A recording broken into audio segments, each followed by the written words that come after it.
I would like to put forward my sincere thanks to our speaker, Shri Vimal Tiwari sir, for delivering a wonderful speech on Ozone Day.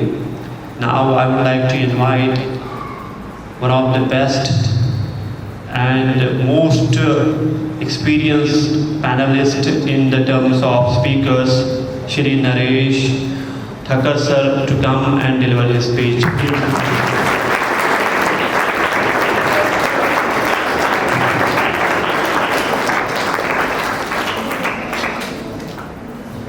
Thank you.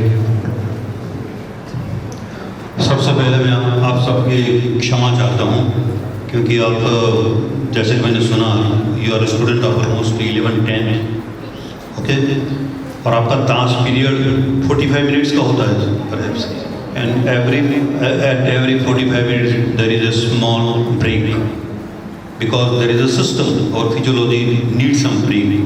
Otherwise क्या होगा कि बस सुनते रहो, बैठे रहो, आपका माइंड क्लोज हो जाएगा और आप फिजिकली यहाँ बैठते हैं। इसलिए आई एसेंशियली अपोलोजाइज कि काफ़ी वक्त तक आपको यहाँ बैठना पड़ा। Well I just try to make my presentation in very short term. सबसे पहले मंचस्थ महानुभाव जो डायस में बैठे हैं, ऑल ऑनरेबल गेस्ट और आप सब मीडिया और हमारे छोटे दोस्त, आज ozone day I will just try to speak to the point only to save the time। और मुझे प्लीज़ याद कराए जब कब मुझे ख़त्म करना है, या तो just you can tell me how much minutes you are allotting to me. Ozone day मैंने सुना आप लोग काफ़ी जानते हैं, शायद 3rd स्टैंडर्ड से एनवायरनमेंट पढ़ रहे हैं। आपको ये भी पता है कि वर्ल्ड एनवायरनमेंट डे 22 अप्रैल को मनाते हैं, बराबर है? हाँ, 5 जून ओके, और 22 अप्रैल को द अर्थ डे, ठीक है, okay fine. About the ozone we know that it is a frame of molecule of H3 oxygen. अभी इसमें कोई रॉकेट साइंस नहीं है, हम जो भी बात करेंगे वो एकदम simple. Even 6th standard students they are able to. हमारे बच्चे कम्युनिटी साइंस सेंटर गांधीनगर में है, मेरे ख्याल से खेड़ा डिस्ट्रिक्ट में आनंद में भी शायद है, तो उनका कुल मिला के 28 सेंटर्स है। तो वहाँ छोटे बच्चे से लेके एनवायरनमेंट ऑडिट, एनर्जी ऑडिट से लेके ये पूरी बात करते हैं। 3 मिनट ज़्यादा से ज़्यादा 4 मिनट बोलते हैं, वो पूरे का पूरा सब्जेक्ट को कवर करते हैं। रियली हेड्स ऑफ, तो आप काफ़ी जानते हैं। तो ये जो ओजोन है, ozone is a friendly to us, वो हमें समझाया है, मगर ऐसा ज़रूरी नहीं है। ओजोन के बारे में somebody also said there is a layer around the globe, ठीक है।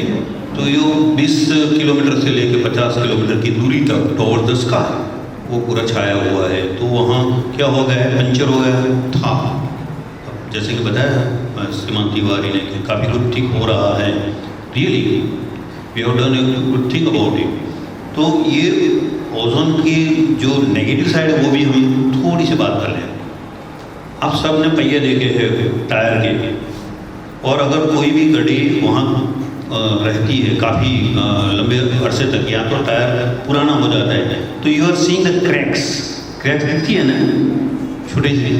और ऐसे ही हमारे सूत के कपड़े, कॉटन के कपड़े आप कहीं भी ऐसे ही रखो अलमारी में काफ़ी साल तक, मतलब कि 2-4 साल तक, तो ऐसे ही सड़ जाते हैं। तो that is one of the property and action being done by the ozone. Ozone ऊपर तो है, नीचे भी, ऐसा कैसा?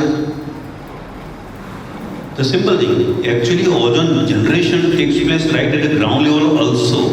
वो क्या बात है कि हमारे ग्लोब में देयर आर 2 लिविंग बीइंग्स, वो हमने साइंस में पढ़ा है, छोटे से तब से हम पढ़ते हैं। क्या है? एक है वेजिटेशन, ठीक है, वेजिटेशन आप जानते हो ना, वनस्पति, और दूसरा animals, right. We the human being are also animals. तो ये जो दो, जिसको हम जीव सृष्टि कहते हैं, I hope it is also pronouns and understood in Hindi, जीव सृष्टि। तो ये जो जीव सृष्टि है, तो उसके लिए भी ये पूरी, ये जो जिसने भी ये देयर इज समथिंग ऑलमाइटी, आप शायद ये वर्ड यूज़ करते हो, ऑलमाइटी क्रिएटेड इट, और उसका पूरे का पूरे उसका व्यवस्थापन वही करता है। तो डायरेक्ट सन से जो यूवी रेज आते हैं तो वो न केवल हार्म्स करते हैं but it is also helping us.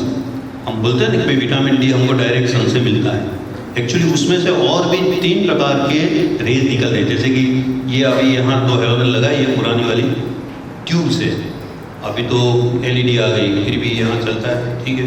इसमें ज़्यादा एनर्जी मैं थोड़ा ऑब्ट्रैक्ट हो जाता हूँ, मगर कब से मेरी आँख में हो रहा था तो सोचा कि बता दूँ। एनीवे, तो ये जो सनलाइट सन रे निकलता है उसमें से यूवी रे निकलता है, यूवी रे में से अल्फा बीटा गामा, जैसे कि ABC उसका नाम दिया है, नॉमेनक्लेचर किया है। तो आपको जान के ये भी अच्छा लगेगा कि अगर उसमें से यूवी रेज पानी जो हम पीते हैं आरओ प्लांट के सिवाय, अभी तो प्योरीफायर हो गए, तो बताते हैं कि इसमें से हमारा यूवी रेज निकलते हैं और अच्छा पानी हो जाता है, छोटी सी लाइट जलती है, तो ठीक है, वो पूरा साइंस चला गया। तो एक डॉक्टर ने क्या किया था कि अभी ये कोरोना के काल में अपने हॉस्पिटल में ये ऐसे ही ट्यूब्स लगा दी थी, that was emitting UV rays with the degree of C, that क्या है उसका जो वेवलेंथ होता है वो इसके हिसाब से ABC बनता है। तो ये जो C वाला है ना, इट इज़ बिट हार्मफुल। तो ये क्या हो गया कि जहाँ पे जितना भी एरिया था टुवर्ड दी नॉर्दर्न साइड, तो वो डायरेक्ट सनलाइट आता था, इसके साथ यूवी रेज के साथ A, B और C जो तीनों का जो इमिशन होता था, तो that was hitting hard on the skin and cataract, आँख का होता है ना कैटरेक्ट, वो प्रॉब्लम थी। तो अभी क्या हो गया, you know United Nations UN वो 100 क्लोजली नाउ 200+ इतने नेशंस का मिला हुआ एक ऑर्गेनाइजेशन है। आप सबके डिफरेंट क्लासेस है, तो ये सबको मिला के यहाँ जो चलता है, जो मतलब कि पूरी व्यवस्था है, ये स्कूल है। तो इस तरह से सब देश को मिला के एक जो व्यवस्था है, it is United nation. United Nations ने फिर एनवायरनमेंट के लिए एक और भी एक इंस्टीट्यूशंस बनाई थी, वो बनाई थी वे बैक इन 1972 में, जब जो हम वर्ल्ड एनवायरनमेंट डे सेलिब्रेट करते उसकी बात थी। That is called UNEP, United Nations Environment Programme. और उसके साथ उन लोगों ने पर्टिकुलर एक काम के लिए एनवायरनमेंट एक्शन, तो वो भी एक छोटी सी इंस्टीट्यूशन से अटैच रहता है। ये हमारे जानकारी के लिए बिल्कुल ज़रूरी है। तो ये साल क्या हो रहा है मैं आपको बताऊँ। This is Montreal protocol. Montreal is the name of a place जहाँ पे प्रोटोकॉल इज जब दो से ज़्यादा पार्टी एक दूसरे के साथ सहमति बनाते हैं और कुछ करार करते हैं, एग्रीमेंट, तो दैट इज कॉल्ड प्रोटोकॉल, ठीक है। तो ये मॉन्ट्रियल प्रोटोकॉल जो हुआ 1989 में, तो हुआ हमें क्या फर्क पड़ता है, तो द डेट वॉज 16 सितंबर। तो इन लोगों ने तय किया, जैसे 5 June was celebrated subsequently after 1972 environment का डे हम 5 जून को करते थे, वो पूरा एक सप्ताह के लिए वो प्रोग्राम चला था। तो इसी तरह ये जो 16 सितंबर है वो 1994 से सेलिब्रेट करना शुरू करें। सेलिब्रेट करो मतलब कि ऐसे सबको मिलो, गेस्ट को बुलाओ, उसको कुछ गिफ्ट दो और आप लोग सुनो, इतना नहीं है। तो what is the basic thing, उसमें तकरीबन कुछ 100 डिफरेंट कंपोनेंट और उसको सब्सटेंसेस कहते हैं। तो वो सब्सटेंसेस जो हम यूज़ करते हैं, जैसे कि एयर कंडीशनिंग मशीन, अब तो एयर कंडीशन बहुत कॉमन हो गया, पहले तो एयर कंडीशन बहुत लग्जरी करते थे। सबसे ज़्यादा कॉमन है वो रेफ्रिजरेटर। तो जो रेफ्रिजरेटर में जो गैस इस्तेमाल करते थे वो था CFC, ठीक है, या वो आप जानते हैं। तो उसको तो हटा दिया इंडिया में, तो कब से वो हट गया। उसके ठिकाने अब क्या यूज़ करते हैं, HCl,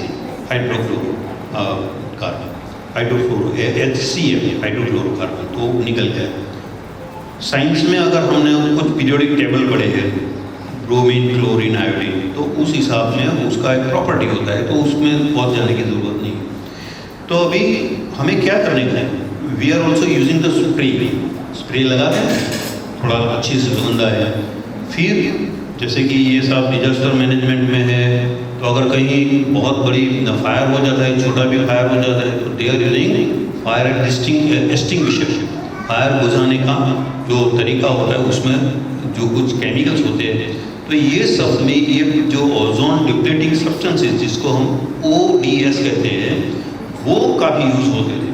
अभी उसको कम करके अभी क्या किया जा रहा है, instead of that environment friendly, जिसका इमिशन होने के बाद ये ओजोन का मॉलिक्यूल टूट न जाए। हालांकि ये तो नेचुरल कंडीशन है, उसका बनना और टूटना ये it's a very natural process. ऊपर भी बनता है, टूटता है, नीचे भी टूटता है। तो फिर ये प्रॉब्लम क्यों हुई? ये प्रॉब्लम इसलिए हुई कि जो मैंने आपको तकरीबन 100 के आसपास के जो सब्सटेंसेस का फिगर दिया है, नंबर दिया है, वो सब्सटेंसेस किसने बनाया? वी द ह्यूमन बीइंग, हमने बनाया, हमने इस्तेमाल किया। वो नेचुरल तो थे नहीं, तो इसलिए वो ऊपर जा रहे हैं। तो ऊपर जाते हैं तो फिर ये ओजोन के मॉलिक्यूल को ब्रेक करते हैं। वो ब्रेक करते हैं, इसीलिए पर्टिकुलर थिंग में वो काफ़ी प्रॉब्लम हो गया। अभी इसके लिए क्या किया कि जैसे वो CFC को हमने कम कर दिया। श्रीमान तिवारी जी ने 2-3 बातें आपको साथ साथ में बता दी थी, इसीलिए ट्राई टू अंडरस्टैंड सेपरेटली। एक जो उन्होंने बताया था वो करार वाली के हम इमिशन कम करते हैं, दूसरे वाले ज़्यादा करते हैं, that was regarding carbon emission. और तीसरा उन्होंने बताया था कि आगे वाले सर ने भी बताया था कि भाई वो एक छोटा सा कंट्री है, वो डूब जाएगा। तो that was regarding the global warming. तो ये तीनों चीज़ अलग है, फिर भी एक दूसरे के साथ है। तो इसीलिए we talk about this thing. तो ये साल का जो मेरा हर साल उसका एक थीम देते हैं कि ये साल कौन से थीम पे हम बात करेंगे। तो इस साल का जो थीम है वो है Montreal protocol, keeping us our food vaccine cool. तो क्या बात होगी? मतलब ये है, एक्चुअली मैंने थोड़ा सा हर साल पिछले 15 साल से ज़्यादा मैं थोड़ा काम करता हूँ, लिखता हूँ, इंग्लिश में लिखता हूँ, फिर गुजराती में भी लिखता हूँ। और मैंने शायद सोचा था कि आप लोग इनको इसकी कॉपी देंगे, मगर शायद आपका क्या सिस्टम है मुझे पता नहीं है। तो ये पढ़ेंगे तो शायद दूसरे को बताएंगे, या तो कुछ लोग यहीं फेंक देंगे फाड़ के, ऐसा हो सकता है। बट कम से कम 2-4 और भी जानेंगे। This is what I mean. आज इवन एज ऑन टुडे वहाँ के तो मेरे एक लोकल न्यूज़ में आता है, मगर इससे पहले वहाँ जो मैंने साइंस सेंटर बताया ना, तो जितने गुजराती लोग सब साइंस सेंटर पे इसकी सॉफ्ट कॉपी पहुँच गए, तो they are also using it. तो this is for the assimilation of the information, इसीलिए देने की बात है। तो Montreal protocol keeping us cool वो क्या है?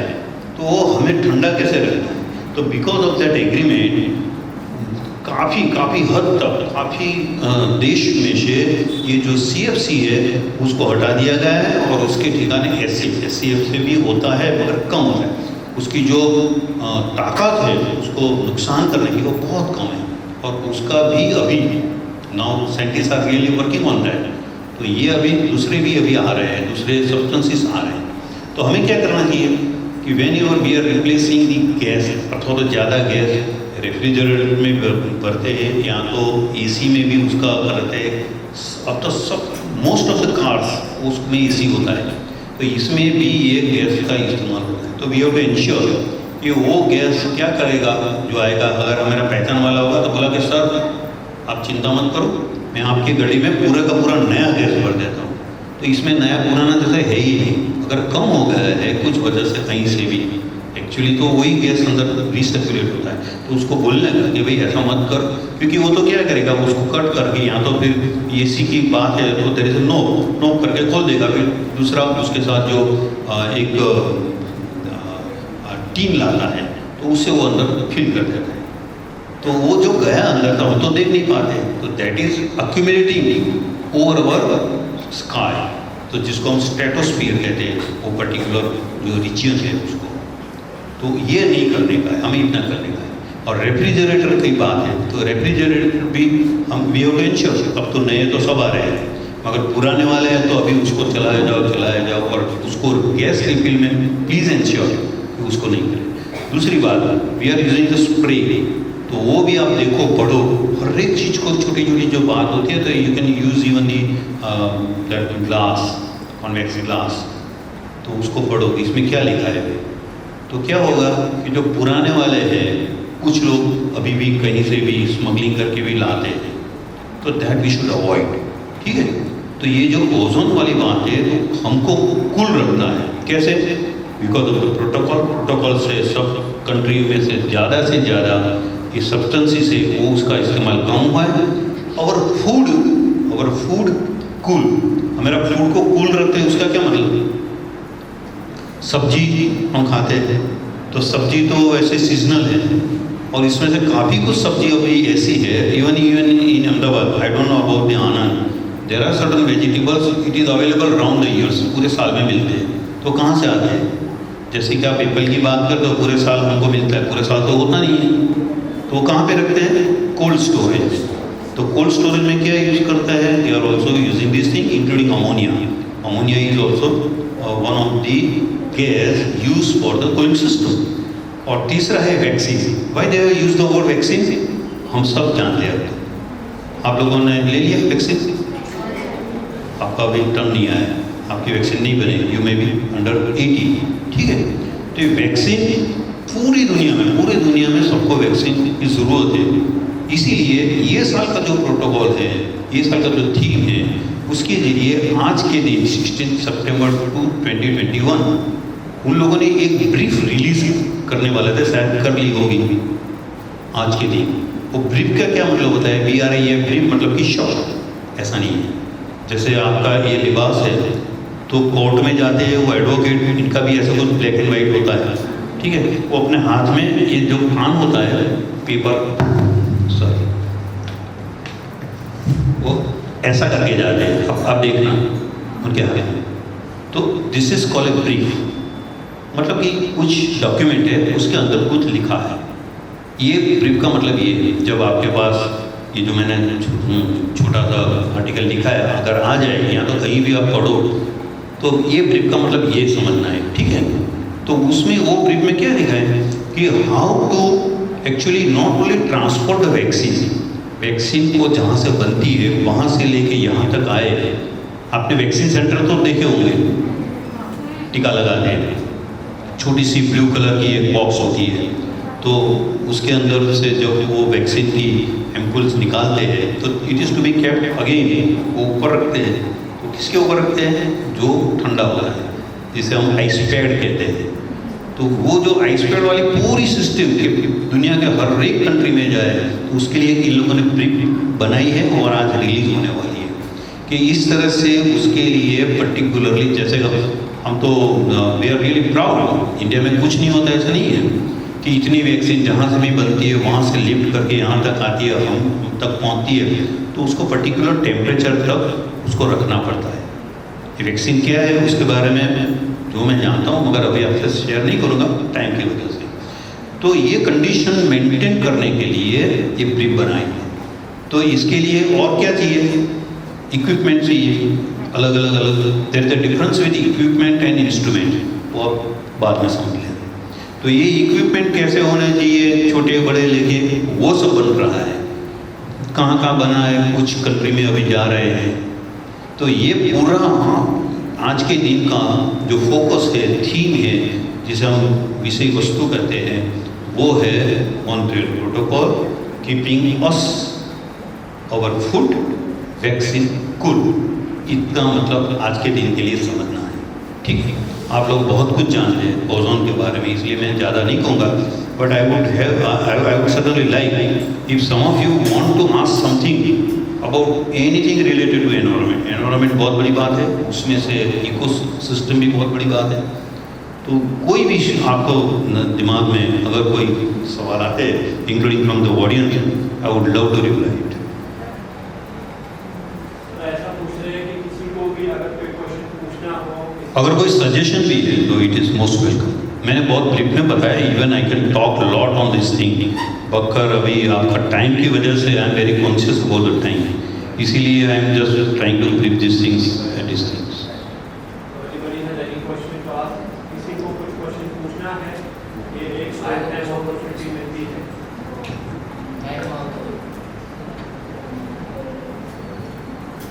सर एक क्वेश्चन मैं please my pleasure. Climate change जो अपना गांधीनगर में डिपार्टमेंट भी है, हाँ। सर हम क्लाइमेट चेंज है, टेम्परेचर में चेंज होता है तो इस पर क्लाइमेट चेंज।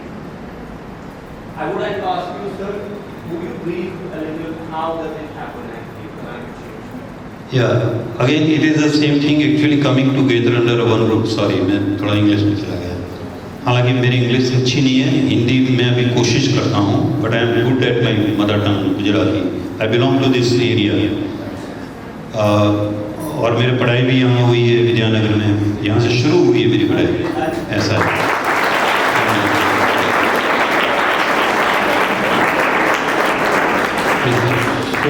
Thank you.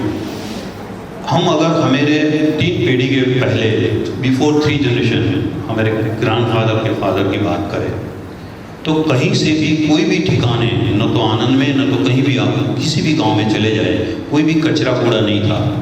आया कभी इतने साल पुराना हमने हिस्ट्री पढ़ी, इतने साल पुरानी ये हिस्ट्री पढ़ी, इतने साल पुरानी ये हिस्ट्री, मगर किसी का कचरा यहाँ देखा नहीं देखा। मगर just before almost 60 years back जब से प्लास्टिक आया तब से ये प्रॉब्लम शुरू हुआ है। अभी क्या हुआ, that is happen because of our life style. जैसे कि तिवारी सर ने बताया अबाउट दी व्हीकल यूज, बराबर है, उसको कंडीशन सही हो कि नहीं हो फिर भी हम उसको इस्तेमाल करें। We are not putting small amount for the maintenance, उसका मेंटेनेंस नहीं करते। तो फिर अभी दूसरा एक पॉलिसी आ रहा है कि भी 15 साल के बाद नहीं हटा दो। तो ये जब हमें कोई गुजराती में एक दरिद्र तो कितना हुआ, 1 kg में से 750 हुआ 1 यूनिट।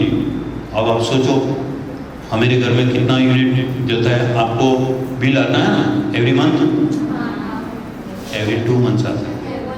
हाँ, आपके वहाँ किसके वहाँ आता है एवरी मंथ? नहीं आता है, 2 मंथ में आता है। वो भी देखने का है और आप खुद सीख सकते हो। You are in 10th 11th बदल जे मैंने सहन कर लीधो ये बदल आपने होगा हुआ। Thank you.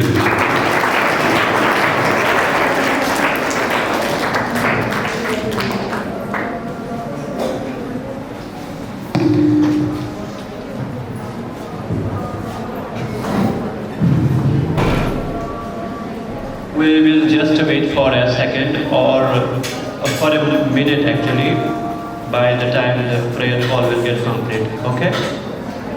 Let us give a round of applause to Shri Naresh Thakkar sir for educating us.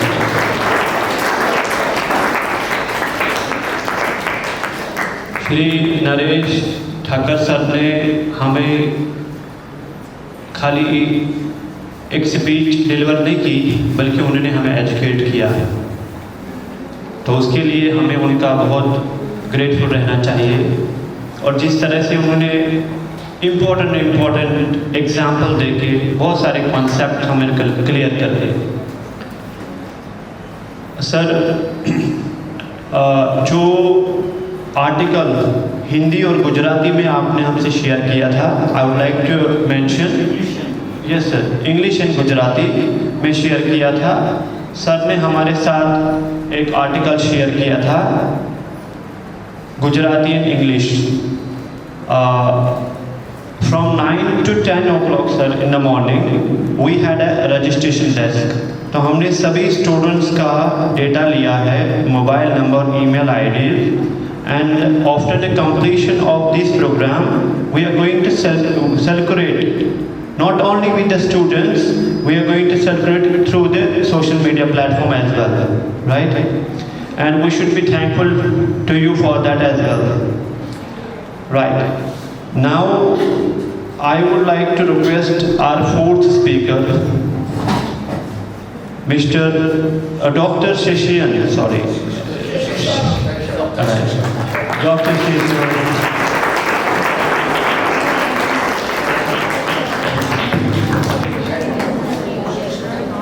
Working as a scientist with Sardar Patel Renewable Energy Research Institute. आज लास्ट में इस लेक्चर देने का एक डिसएडवांटेज भी है कि कुछ ज़्यादा बचता नहीं है बताने के लिए पता चल जाए।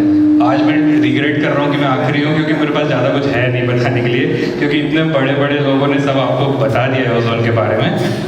तो मैं थोड़ा सा आप लोगों को लाइट वे में ओजोन के बारे में बता देता हूँ, अगर ये माइक अलाउ करता है तो। आई थिंक वो भी समझ गया है कि ये आखिरी है, इसको रहने देते हैं।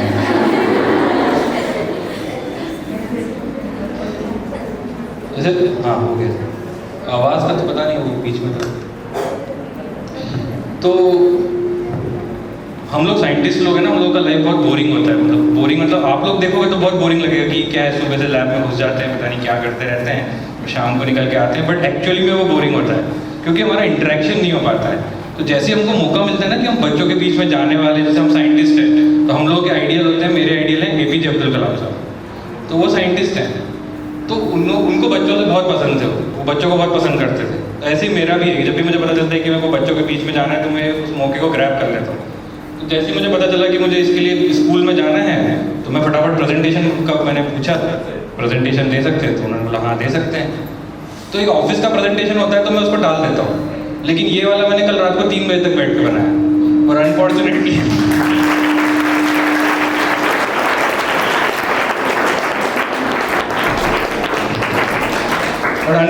हुआ क्या कि प्रोजेक्टर का अवेलेबिलिटी नहीं है, इसलिए वो बाद में कभी दिखाऊंगा। लेकिन उससे इम्पोर्टेंट पॉइंट जो है, जी सर, जी बोलिए sir. I have a very small suggestion. जी sir. Since you have prepared this slide, या sure, I will share it with you. you are very well versed about it. Yes. So if you can just take, a small tour on that and just give them moral. Doing that one. Thank you sir. So ozone day से शुरुआत करते हैं।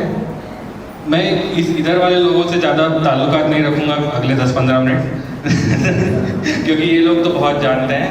मैं और अपन बात करते हैं ozone के बारे में। तो सबको ओजोन के बारे में पता है, ऑक्सीजन के 3 मॉलिक्यूल।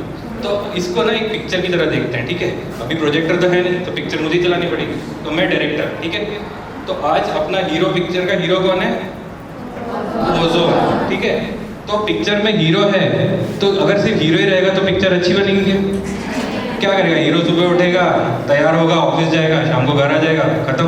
जब तक विलेन नहीं होगा तब तक हीरो का कोई इंपॉर्टेंस ही नहीं है, ठीक है। तो हमारे पिक्चर का विलेन कौन? CFC, very good. देखा, आखिरी में आने का ये भी फायदा होता, ठीक है। तो हमारा हीरो कौन? ओजोन। अभी ये पिक्चर में ना डबल रोल है, ठीक है। एक है गुड ओजोन, एक है बैड ओजोन।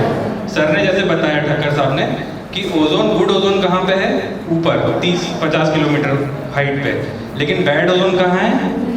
नीचे, अर्थ पे, ठीक है। तो जो गुड ओजोन है, अभी क्या होता है पिक्चर में दिखाते हैं कि एक हॉस्पिटल में जुड़वा बच्चे पैदा हो गए, ठीक है। एक कहीं और चला गया, एक कहीं और चला गया। एक की संगति अच्छी रही तो गुड ओजोन बन गया, एक की संगति खराब हुई तो वो बन गया बैड ओजोन, ठीक है। तो इनकी हाइट से भी है, गुड ओजोन अच्छी ऊंचाई पर रहता है, टॉप पे है, बैड ओजोन अभी भी जमीन पे ही है, ठीक है। तो अभी लेयर्स ऑफ एटमॉस्फेयर क्या क्या है? ट्रोपोस्फेयर, स्ट्रेटोस्फेयर, मेसोस्फेयर, थर्मोस्फेयर, ये सब पता है अपने को, ठीक है। इसमें स्ट्रेटोस्फेयर जो है वहाँ पे आपका गुड ओजोन प्रेजेंट है। ट्रोपोस्फेयर मतलब जमीन, यहाँ पे आपका बैड ओजोन प्रेजेंट है। अभी सब लोगों ने पिक्चर देखी है, मूवीज देखते हो ना सब लोग, ठीक है। तो अभी इनमें डिफरेंस क्या है? गुड ओजोन बनता है आपके अल्ट्रावायलेट रेडिएशन से, आपके ऑक्सीजन के मॉलिक्यूल्स के फॉर्मेशन से। लेकिन बैड ओजोन का फॉर्मेशन मैंने क्या बोला? गलत संगति में पड़ गया। तो नीचे आप क्या के बाहर से स्मोक निकलता है, ठीक है। आपका जो नॉक्स निकलता है, नॉक्स मतलब नाइट्रोजन ऑक्साइड्स, ठीक है। VOC, वोलेटाइल ऑर्गेनिक कंपाउंड्स, और सनलाइट की प्रेजेंस से आपका बनता है बैड ओजोन। ये आपके बैड ओजोन के कैरेक्टरिस्टिक हो गए। फिर इसके बाद अभी हमारा विलन का एंट्री हुआ। अभी तक हमारा पिक्चर एकदम ठीक ठाक चल रहा था, इतना हीरो बढ़िया है, ओजोन है, अपने को प्रोटेक्ट कर रहा है। एक और बात बता दूं, ओजोन नहीं होता तो हम भी नहीं होते। क्यों नहीं होते? क्योंकि रेडिएशन, सन रेडिएशन से हम लोग पूरा, हमारा एग्जिस्टेंस ही नहीं हो पाता। प्लांट्स नहीं होते, फूड नहीं होता, हम लोग नहीं होते, कुछ नहीं होता। सो ओजोन एक तरीके से सुनने में सिंपल है कि हाँ ये ओजोन है, एक ऑक्सीजन का मॉलिक्यूल है, ऊपर बैठा हुआ है उतरी करके, बट वो एक बहुत इंपॉर्टेंट रोल प्ले कर रहा है हमारे एग्जिस्टेंस में। तो उसको थोड़ा सा रिस्पेक्ट देते हैं आज के दिन, है ना। अभी विलेन की एंट्री हुई आपका CFC, ठीक है, क्लोरोफ्लोरोकार्बन। पिक्चर को थोड़ा सा फ्लैशबैक में लेके जाते हैं कि इसका स्टार्टिंग कहाँ से हुआ था। जैसे सर ने मुझसे रिक्वेस्ट किया कि थोड़ा सा मैंने प्रेजेंटेशन बनाया है तो उसका थोड़ा सा शेयर करता हूँ। तो 1913 में चार्ल्स फार्ले और हेनरी बुसन ने फ्रेंच फिजिशियन थे ये, इन्होंने ओजोन लेयर को डिस्कवर किया था। इसके पहले पता ही नहीं था कि अर्थ के ऊपर एक ऐसी लेयर भी है जो हमको प्रोटेक्ट करती है। इसके बाद 1974 में एक ऐसा पता किया कि CFC जो आपके कंपाउंड है, जो हमारी पिक्चर का विलन है, वो इस ओजोन लेयर को डिस्टर्ब कर रहा है। फिर 85 में ब्रिटिश साइंटिस्ट थे जो फार्मन, ब्रायन गार्डनर और जॉन शाकलिन, इन्होंने पता किया कि अंटार्कटिक के ऊपर बहुत कम कंसंट्रेशन ओजोन का होता जा रहा है कंटिन्यूअसली। इसका मतलब है कि ओजोन होल बनता जा रहा है, हमारा हीरो जो है वो कमज़ोर पड़ता जा रहा है, विलन हावी होता जा रहा है ना। इसके बाद फिर गवर्नमेंट ने क्या किया कि अब पूरी दुनिया में चिंता हो गई कि भाई अब US के ऊपर कुछ होता है तो इसका मतलब है कि पूरी दुनिया के ऊपर वो प्रेशर डालेगा कि यार कुछ ना कुछ करना पड़ेगा इसका। तो वियना कन्वेंशन, वियना करके एक जगह है, वहाँ पे कन्वेंशन हुआ 1985 में, जहाँ पे कि उन्होंने सब लोगों ने बैठ के, सारे देशों के रिप्रेजेंटेटिव ने ये एग्री किया कि हम लोग ओजोन लेयर को प्रोटेक्ट करेंगे। ठीक है, अभी कैसे प्रोटेक्ट करेंगे? तो 87 में ये लोग फिर से मिले और इन्होंने मॉन्ट्रियल करके एक जगह, जैसा सर ने बताया कनाडा में, वहाँ पे इन्होंने एग्री किया कि जो कुछ सब्सटेंसेस हैं जो इस ओजोन को डिप्लीट कर रहे हैं, उनको बोलते हैं ODS, ओजोन डिप्लीटिंग सब्सटेंसेस। तो इनको डिप्लीट करने जो सब्सटेंसेस हैं, इनको यूज़ करना बंद करना पड़ेगा। अभी एकदम से तो बंद नहीं कर सकते कि आज मैं बोल दूँ कि आप फोन मोबाइल यूज़ करके बहुत डिसएडवांटेजेस को यूज़ करना बंद कर दो, तो आप बंद कर दोगे? नहीं कर सकते ना। तो इसलिए फिर ये डिसाइड हुआ कि इन केमिकल्स का कोई सब्सटीट्यूट ढूंढा जाएगा जो कि कम हार्मफुल हो हमारे ओजोन के लिए। फिर 1991 में फेज आउट करना शुरू हुआ, क्लोरोफ्लोरोकार्बन्स को हटाना शुरू किया। 1996 में HCFCs को भी हटाना शुरू किया, हाइड्रोक्लोरोफ्लोरोकार्बन। अभी क्लोरोफ्लोरोकार्बन विलन है क्यों? ये करता क्या है? तो ये क्या करता है कि जब क्लोरोफ्लोरोकार्बन हाइट पे जाता है तो यूवी की जो सनलाइट में जो यूवी रेज होती हैं उसकी इससे ब्रेक हो जाता है। तो ये क्लोरीन का जो एटम बनता है वो बहुत रिएक्टिव होता है, हाईली रिएक्टिव। तो वो ओजोन के मॉलिक्यूल ऑक्सीजन एटम को अट्रैक्ट कर लेता है अपनी तरफ, जिससे कि क्या होता है, वो बचता है सिर्फ एटम जो क्लोरीन के साथ चला जाता है, और O2 बचता है जो कि ऑक्सीजन है। तो वो रिलीज हो जाता है एटमॉस्फेयर में, आपका ओजोन ब्रेक हो गया। तो वहाँ से उस होल का वीकनिंग शुरू हो जाता है, वो होल वहाँ पे कमजोर पड़ना शुरू हो जाती है ओजोन की लेयर उस जगह से। सो अभी क्या करना है हमको?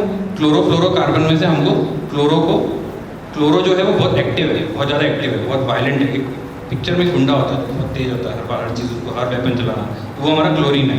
तो अभी हमको क्या करना है कि क्लोरीन को हमको थोड़ा कमज़ोर करना है। तो हमने CFC की जगह HCFC यूज़ करना शुरू किया। तो HCFC क्या हुआ कि हाइड्रोजन जो आया हाइड्रोक्लोरोफ्लोरोकार्बन में, वो हाइड्रोजन ने क्लोरीन को थोड़ा कि भाई तो शांत हो जा, थोड़ा इतना एक्टिव मत रहे, नहीं तो हमारी ओजोन खराब होगी।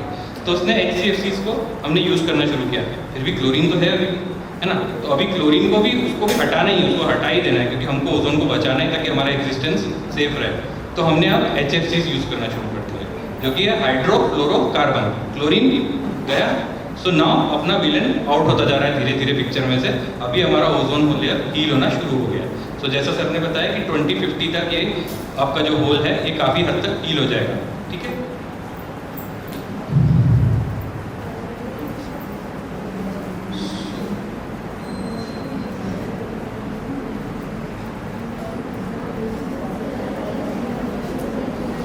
अभी इसके डिसएडवांटेजेस क्या क्या हैं जो हमारे हेल्थ पे? एक तो हेल्थ पे आप लोगों ने बताया, किसी ने बताया था यहाँ पे कि कैंसर होता है, स्किन कैंसर होता है, राइट। तो एक तो मेन कंसर्न है कि आपका UV रेडिएशन बढ़ेगा जिससे कि स्किन कैंसर होगा।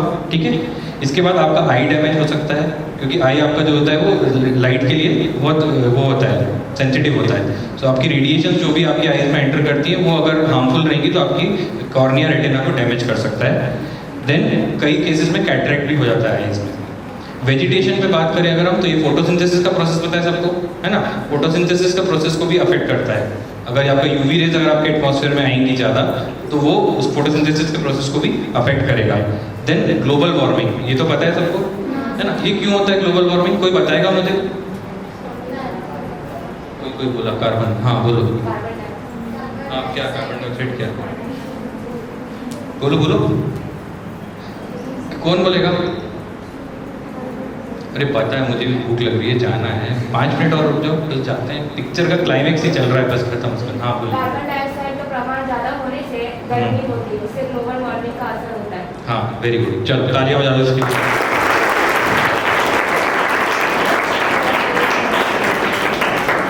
तो अभी जैसे जैसे हमारा इंडस्ट्रीज बढ़ रहे हैं, हमारी पॉपुलेशन बढ़ती जा रही है, हम 140 करोड़ के आसपास पहुंचने वाले हैं, मतलब पता नहीं वर्ल्ड रिकॉर्ड हमको इसी में बनाना है शायद। तो जो हमारी पॉपुलेशन बढ़ती जा रही है तो हम लोग क्या एमिट करते हैं, कार्बन डाइऑक्साइड, है ना। तो कार्बन डाइऑक्साइड एमिट करेंगे तो एटमॉस्फेयर में कार्बन डाइऑक्साइड बढ़ेगा। और कार्बन डाइऑक्साइड मॉलिक्यूल्स की एक प्रॉपर्टी होती है कि जो पीछे वालों को सब पता है शायद पहले से ही, तो कार्बन डाइऑक्साइड मॉलिक्यूल्स की प्रॉपर्टी होती है कि वो हीट को रिटेन कर लेता है। वो जो सन से जो रेज आती है ना उसको रिटेन कर लेता है, उसको वापस नहीं जाने देता है। तो जो कार्बन डाइऑक्साइड मॉलिक्यूल जितने ज़्यादा होंगे वो उतना ज़्यादा हीट को ट्रैप करेंगे आपके एटमॉस्फेयर में। इसके कारण आपका टेम्परेचर बढ़ेगा, जिससे कि ग्लोबल वार्मिंग बढ़ती है। अभी ग्लोबल वार्मिंग से आपको वो पता नहीं चल रहा है, लेकिन क्या होता है कि जो ग्लेशियर्स है, ग्लेशियर्स पता है, जो पोल्स पता है, नॉर्थ पोल साउथ पोल, है ना। North pole south pole, Arctic Antarctic पता है ना सर, वेरी गुड। तो आर्कटिक अंटार्कटिक पे जो बर्फ़ है वो पिघलने लगती है, क्योंकि आपने देखा होगा फ्रिज में आपका जैसी लाइट जाती है 1-2 घंटे फिर बर्फ़ पिघलना शुरू हो जाती है, ठीक है ना। अभी सोचो वहाँ तो कितनी बर्फ़ है और कितना टेम्परेचर अगर आपका जैसे जरा सा भी बढ़ेगा तो आइस मेल्ट होना शुरू हो जाती है धीरे धीरे। और ये आइस मेल्ट होकर जाती कहाँ है, समुद्र में आएगी। तो समुद्र में आएगी तो आपका समुद्र का लेवल बढ़ेगा, तो जैसे ही समुद्र का लेवल बढ़ेगा तो आपके सिटीज़ ड्राउन होना शुरू हो जाएंगे। सो यूवी लेयर का आपका ओजोन लेयर का जो आपका ब्रेक हो रहा है उसका एक ये भी डिसएडवांटेज है, क्योंकि यूवी रेज आपके अंदर तक आएंगी तो टेम्परेचर को इंक्रीज करेंगी, which will ultimately lead to global warming, है ना। इसके अदर इफेक्ट्स भी हैं, क्योंकि आपके जो वुड और प्लास्टिक की स्ट्रेंथ होती है, जो आपकी वुड प्लांट्स की वुड की, उसको भी ये वीक करता है, ऐसा साइंटिस्ट ने पता किया है। अभी इसको हम कैसे कम कर सकते हैं?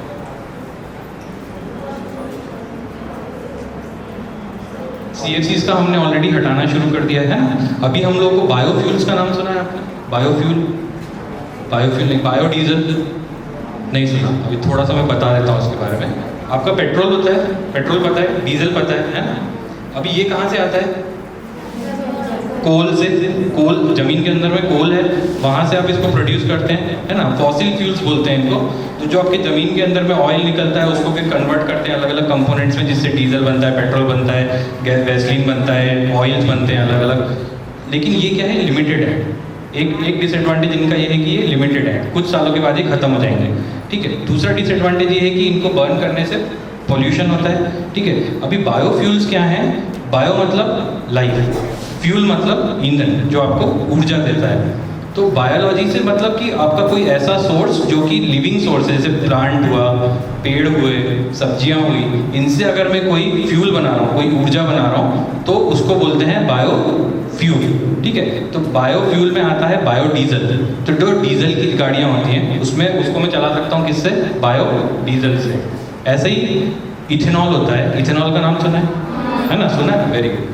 अभी थोड़े दिनों में आजकल आपके पेट्रोल जो आप डलवाते हो गाड़ियों में, आपके पापा डलवाते हैं, आपके फैमिली वाले, उनमें आपका 10% इथेनॉल मिक्स करके दे रहे हैं, ठीक है। अभी 10% इथेनॉल मिक्स करने से क्या होगा? आप तो 1 लीटर पेट्रोल डलवाया, 10% मतलब क्या है, 100 ml डालने से क्या फ़र्क पड़ जाएगा एनवायरमेंट। लेकिन आप अगर इसको पूरे कंट्री के कंटेक्स्ट में देखें, सपोज एक दिन में 1 लाख करोड़ आपका पेट्रोल डलता है गाड़ियों में, उसका 10% भी अगर हम बताएंगे तो it will be going to be huge amount. आपका 1000 करोड़ लीटर आपका रोज पेट्रोल बचेगा। तो इससे आपको आपका बायो इथेनॉल मिक्सिंग करके आजकल दे रहे हैं। ऐसे ही बायोडीजल का भी प्रोडक्शन आजकल किया जा रहा है। तो ये सब चीज़ें की जा रही हैं ग्लोबल वार्मिंग को प्रिवेंट करने के लिए और आपके फॉसिल फ्यूल्स को सेव करने के लिए, क्योंकि हमको इसके बाद ऐसा तो है नहीं कि हम रहेंगे उसके बाद धरती पे कोई और आने वाला नहीं है। फ्यूचर जनरेशन के लिए हमको अर्थ को सेव करना है, तो उसके लिए भी हमको अभी से प्रिकॉशंस लेने पड़ेंगे।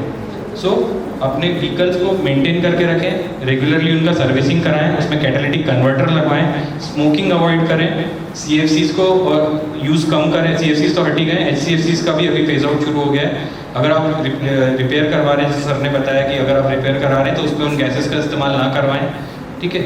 मॉन्ट्रियल प्रोटोकॉल जो हमारे हीरो के दोस्त हैं, मॉन्ट्रियल और वियना प्रोटोकॉल, जिन्होंने मदद करी है उसको बचाने में, तो उनका हम प्रॉपरली हमारी कंट्री फॉलो करें। India is doing a very good job in this and और हमारे आसपास में अवेयरनेस क्रिएट करें। जैसे आज यहाँ पे 50 लोग हैं, पूरी दुनिया में ओजोन डे बनाया जा रहा है, लेकिन मोस्ट ऑफ 90% पॉपुलेशन को पता ही नहीं है कि इसका इंपॉर्टेंस क्या है। इवन 95% पॉपुलेशन को ये भी नहीं पता है कि आज ओजोन डे है। तो आज घर में जाके अपने छोटे भाई बहनों को, जैसे हम कोई पिक्चर अच्छी से देख के आते तो बताते ना कि यार उसमें ऐसा हुआ था वैसा हुआ था, तो आज थोड़ी बुरी पिक्चर थी कोई बात नहीं, बट जाके बता तो सकते ना कि यार ऐसा होता है। तो उसको एटलीस्ट को ये पता होगा कि आज ओजोन होता है, कुछ ओजोन डे होता है, कुछ अपने आसपास में बच्चों को आज शाम को बताओ जाके। जैसे अभी हम यहाँ खड़े हैं, तुम शाम को जाके यहाँ खड़े हो जाना, सामने अपने बच्चों को बिठा लेना, सबको बताना छोटे भाई बहनों को कि यार ओजोन डे होता है, हमको ये काम नहीं करना चाहिए। इससे क्या है, पढ़ाने से पता है तुमको हमेशा के लिए याद हो जाएगा, यार शाम को उस दिन 16 सितंबर की शाम को मैंने इसको ये बताया था, मुझे याद है, और तुमको ज़िंदगी भर याद रहेगा। ठीक है, तो आज शाम को जाके कितने लोग करने वाले हैं काम? वेरी गुड, चलो ओजोन डे हमारा सफल हो गया। सर तालियां बजा दीजिए हमारे। ठीक है, तो ये तो था ओजोन के बारे में। 2-3 चीज़ें और, Sardar Patel renewable energy research institute जहाँ से मैं आता हूँ, आप लोग आए हैं कोई वहाँ पे कभी? कौन आया? कोई तो बोला हाँ, कुछ और क्वेश्चन का आंसर था क्या?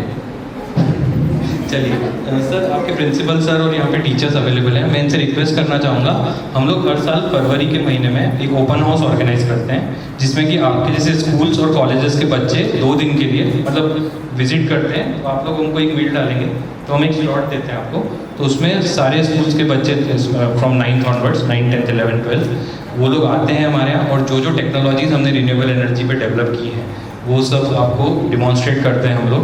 तो मैं रिक्वेस्ट करूँगा, इस साल तो कोविड के कारण वो ऑनलाइन था, बट वो मैं प्रेजेंटेशन उसके पिक्चर्स भी डाले थे, बहुत अच्छा प्रोग्राम होता है, आप लोग आइए, आपको नई चीज़ें पता चलेंगी एकदम। Renewable energy, solar gadget, solar panel जो आप टीवी में देखते हो या कहीं पे देखते हो, आपको एकदम कैसे वर्क करते हैं, बायोडीजल कैसे बनता है, माइक्रो एलगी, एलगी का नाम पता है? लील पता है? लील पानी में होती है, लील। हाँ, अभी अब बताऊँगा तो आप आश्चर्य हो जाओगे कि लील से हम डीजल बनाते हैं।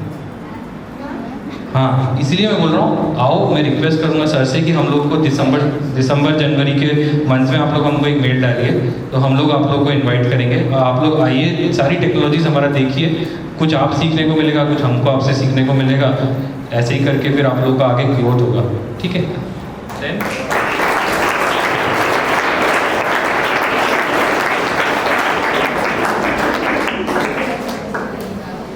तो ओजोन के बारे में इतना ही, बस अपना दिमाग खुला रखें, और एक बात ध्यान रखें, मैं ओजोन से हटके थोड़ी सी बोल रहा हूँ कि आप जो भी करें पूरे दिन में, पूरी ज़िंदगी में जो भी करें, एक चीज़ उसको रुक के 1 सेकंड सोच लेना कि क्या इससे मेरे देश का कोई नुकसान तो नहीं हो रहा है। एक बार सोच लीजिए, इससे यहाँ पे जितने लोग बैठे हैं ना, अगर सब लोग ये सोचने लग जाए ना, तो इस देश का नक्शा एक जनरेशन में पूरा बदल सकता है। और मुझे आज बहुत अच्छा लग रहा है कि यहाँ पे हमारे इतना ज़्यादा गर्ल्स स्टूडेंट को है, बहुत अच्छा लग रहा है, मतलब आप लोग प्रमोट कर रहे हैं, मतलब मदरसा हाई स्कूल, आप लोग बहुत अच्छा काम कर रहे हैं सर, और इन लोगों को आगे बढ़ाइए, ये हमारे देश का फ्यूचर है, इन्हीं से हमारा फ्यूचर है, और आप लोग जो अच्छा करेंगे ज़िंदगी में, मैं चाहता हूँ कि 5-10 साल पहले मैं उस साइड बैठा रहता था, आज मैं इस साइड बैठा हूँ, मैं 5-10 साल बाद फिर उधर बैठना चाहता हूँ और आप लोगों को सुनना चाहता हूँ।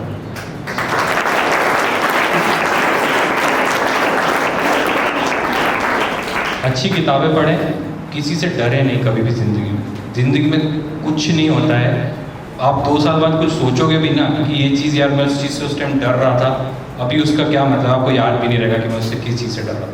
क्वेश्चन करें, अभी सर ने बोला था कि मुझसे कुछ क्वेश्चन करो, किसी ने कुछ क्वेश्चन नहीं किया, अब क्वेश्चन करिए, क्वेश्चन से ही आगे बढ़ते हैं। अगर आप क्वेश्चन नहीं करोगे तो आंसर नहीं मिलेगा, आंसर नहीं मिलेगा तो आपका ग्रोथ कैसे होगा।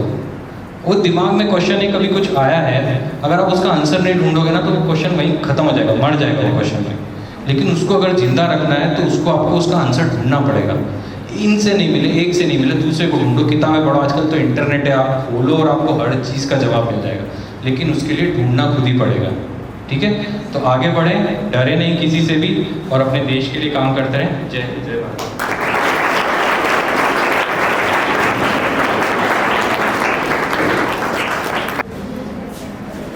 Thank you so much, Dr. Sheshav Sharma sir.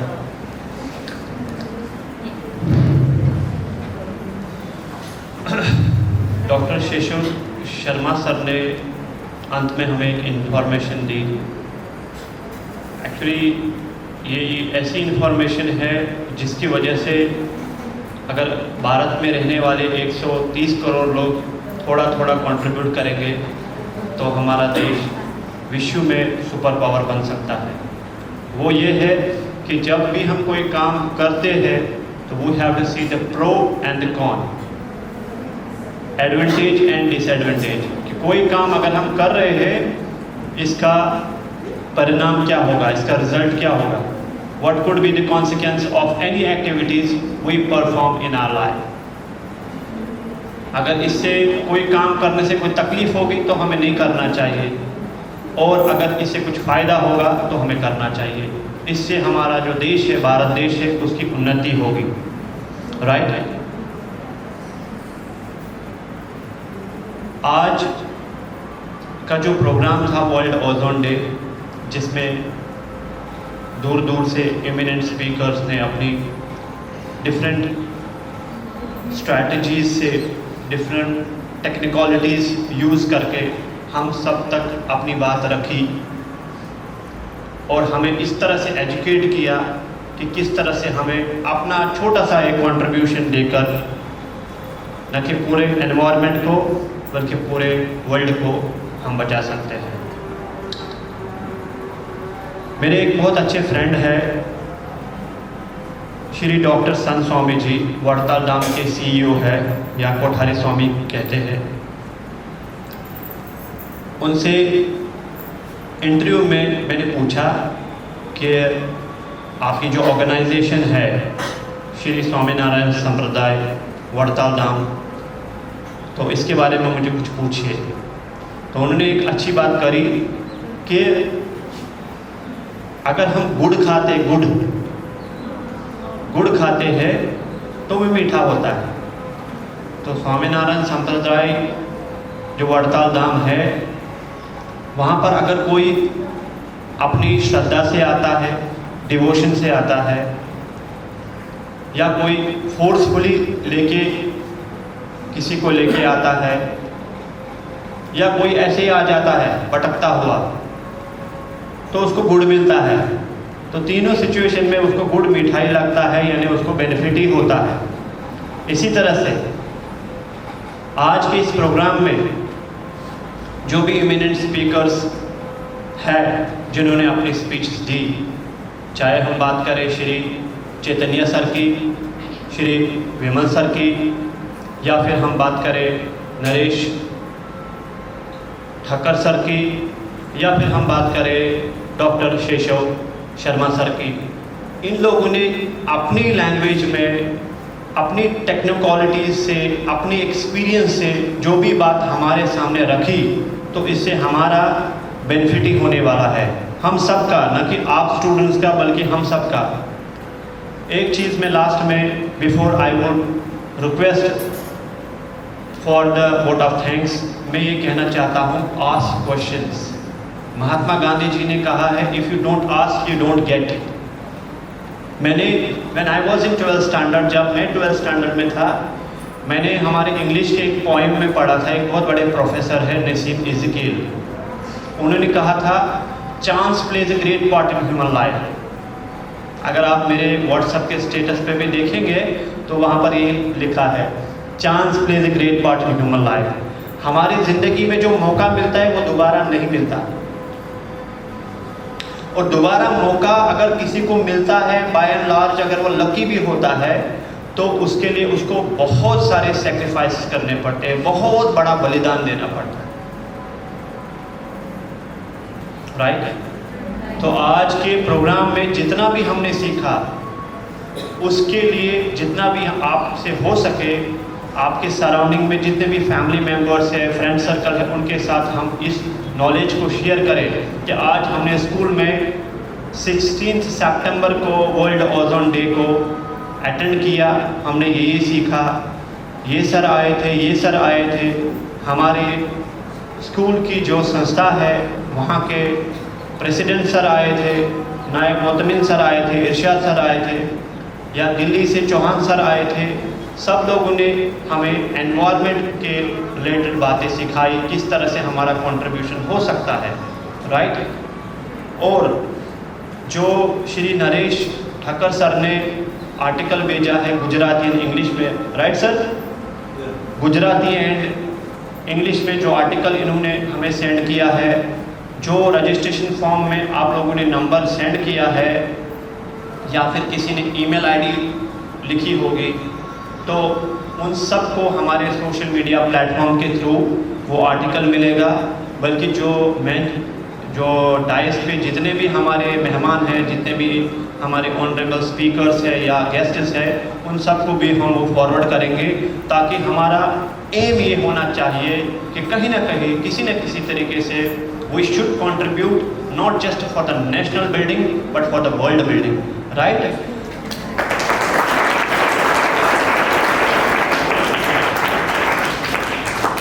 All right.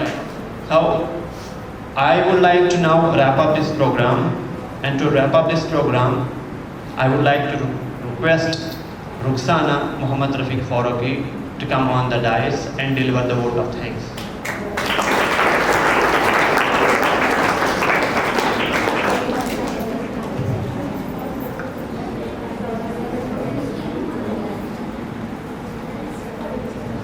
Assalamualaikum warahmatullahi wabarakatuh. Good afternoon to all of you. Once again, I am grateful to our honorable all guest panelists.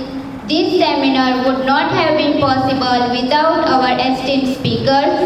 I am highly indebted to our respected speakers that they delivered wonderful speeches on a seminar World Ozone Day. All speakers delivered important sharings and findings on World Ozone Day. In future, we will also work hard to make such events possible. Lastly, I am grateful to our sponsors, Madrasa Jamia Arabia Talimul Islam, and audience for their support and encouragement. Thank you all for making this event successful with your contribution. Thank you.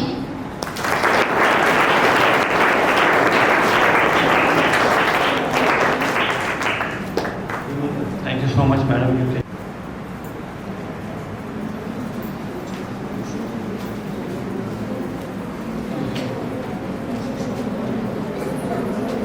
First 2 minutes, huh? My dear students, I really appreciate your patience.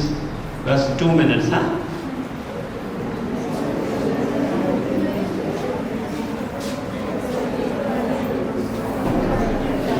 I would like to request President Jamia Arabia Talimul Islam, Haji Muhra Afzal Sahab and Maulana Sajid Sahab and Principal Naeem Sir to honor Shri Veerbhadra Singh Chauhan.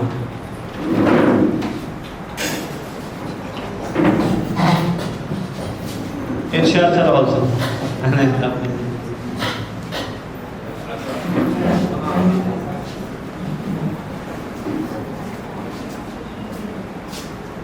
Sir Delhi से हमारे हर एक programme में आते हैं।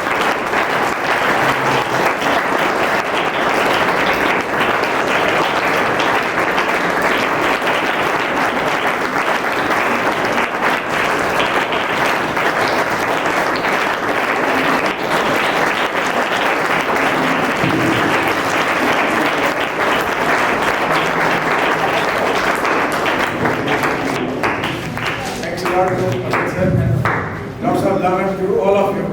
I like this is the best one I have seen since Slovenians have been coming. You have been listening very patiently and participating. And I hope you carry something with you. You will try it in your day-to-day life.